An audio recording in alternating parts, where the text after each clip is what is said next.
What if you could watch a manuscript take shape in real time? Not a new Bible, not a replacement for Scripture, and not some hidden code buried inside the Old Testament. An investigation, a conversation with one of you, moved me to look deeper into the ancient pictorial forms behind the Hebrew alphabet. We're not the first people to explore them, but I noticed a problem.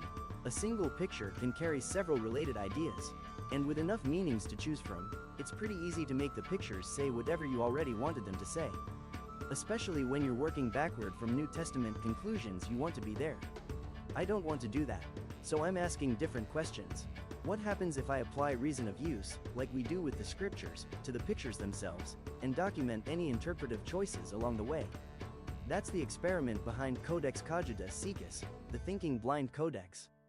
We've already begun testing it in Genesis, and so far, a coherent narrative appears to be forming. But it's early. Maybe it survives Genesis chapter 1. Maybe it carries through the Hebrew scriptures. Maybe it falls apart. We genuinely don't know yet.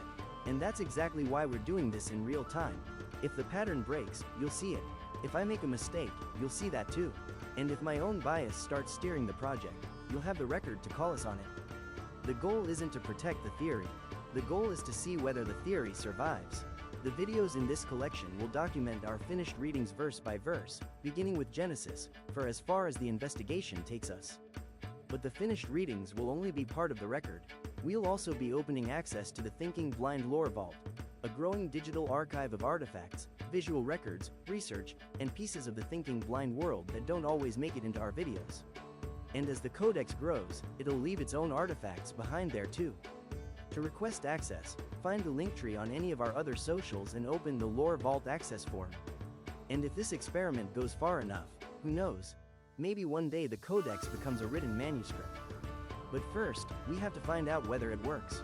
Stick around for the first translation, Genesis chapter 1 verse 1. This is Thinking Blind. See you soon.